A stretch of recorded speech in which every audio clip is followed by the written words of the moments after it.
Yo YouTubers, Alaska Prepper here. Ladies and gentlemen, more than 46% of the continental United States is currently experiencing a drought to a mega drought. What does that mean for the rest of us? Well, ladies and gentlemen, we all know that a lot of the food that the entire of the U.S. consumes comes from the West Coast. A lot of the produce, if not most of the produce, and the nuts that we consume come from California alone. And as you can see here, wildfires rage in Arizona. And the southwestern U.S. faces a mega drought, ladies and gentlemen. It doesn't look like it's getting any better. Let me stop carrying on here and read this article for you all. The U.S. Department of Agriculture has warned against a mega drought approaching dangerous levels in the southwestern U.S. Wildfire conditions have been ripe across the region as red flag warnings have been sprouting up from California to Texas. Arid conditions in Arizona appear to have sparked a duo of wildfires burning in the state, forcing thousands of folks to flee as firefighters struggle to contain the blazes. One of the fires rages just south of Prescott National Forest, located in north-central Arizona. Mandatory evacuations orders forced thousands from their homes in Minnehaha, Fort Misery, and Horsethief Basin, while Crow King was placed on alert Sunday. The fire has been dubbed the Tussock Fire. And look at this, ladies and gentlemen. Can you just imagine, living in a residential area that is near one of these places and seeing that come to you? I don't think that pictures really do the gravity of this justice, because fire, as a lot of people may not know, travels very fast. And the drier that the area in which it ignited is, the faster that it travels. It's almost like a living thing. And here someone is being quoted as saying, "There is a significant danger to you. Gather necessary items and go." The Facebook page continued to say that the Tussock Fire is approximately 3,500 acres. And ladies and gentlemen, it is zero contained. None of it has been contained. So that means that it's running wild. A second wildfire is approximately 2,560 acres and stood at 35% contained as of Sunday evening. The fire is called Cooper Canyon Fire and is burning 3 miles northeast of Globe in Gila County, located in the state's central part. And this here, ladies and gentlemen, is what we really need to be worried about. The U.S. Drought Monitor, as of last week, shows more than 40% of the country is in drought coverage. Most of the extreme to exceptional drought is in the southwestern U.S. There have only been 4 times in the history of the Drought Monitor that we have seen more than 40% U.S. drought coverage as we come into early May. The current U.S. drought coverage is 46.6% of the lower 48 states in drought. That is a 2.6% increase from what we saw 5 weeks ago.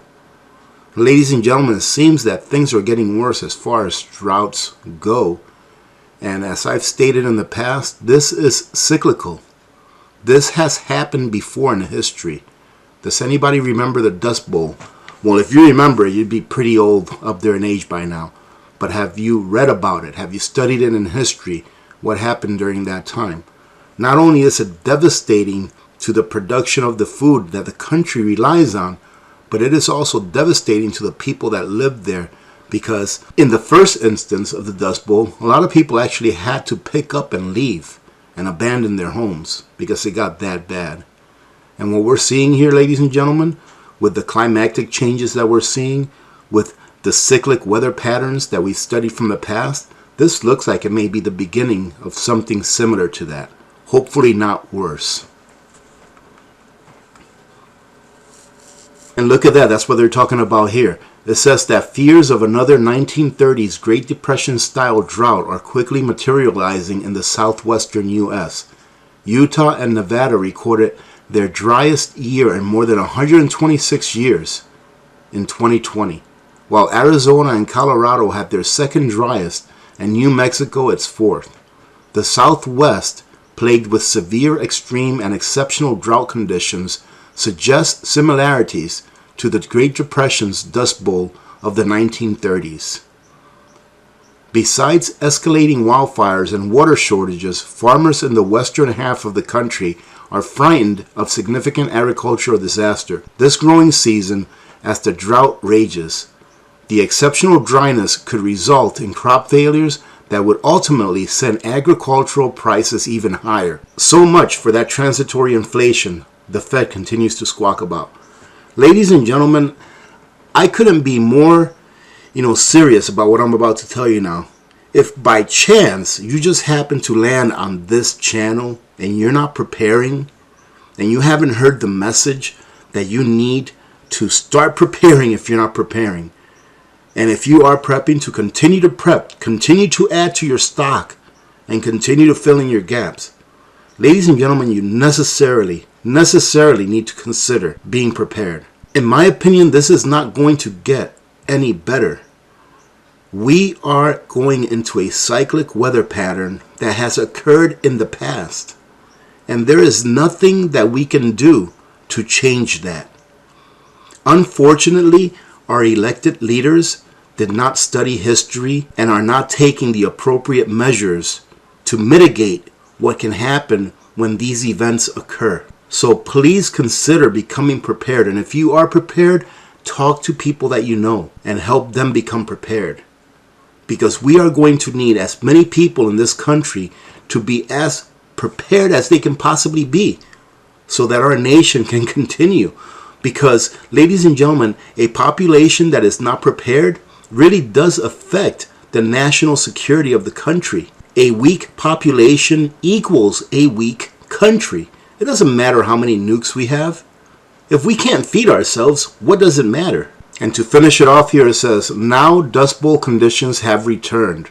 Wildfires begin to break out and farmers are panicking about crop failures. But don't worry, the Federal Reserve will just print more money in the name of climate change. And boy, I'll tell you what, that says it all. That right there combines everything that I just said a few seconds ago about our elected officials not studying history. Not only do we know, ladies and gentlemen, all you have to do is have a little bit of common sense and know that it doesn't matter how much money they print. It's not going to make food. You cannot make food out of thin air. You cannot prevent these occurrences from happening just by trying to fix it with money. I'll go ahead and leave it at that, ladies and gentlemen. Let me know what you think in the comments down below. If you live in these areas, please listen to the evacuation orders if there are any in your area. Okay, have a plan to get out. If you live near one of these and it's not really affecting you, have a plan to get out in a moment's notice, because you never know what can happen in these circumstances. You never know if the winds are going to change. Whatever it is, just have a plan to get out. Having said that, thank you very much again for joining in today. Remember to be good to each other. When good people do good things happen. Remember to reach one, teach one, and repeat. If we all did this, the world would be a better place, and you know that it will be a better place. Many blessings to every one of you and your families. This is Alaska Prepper. I am out.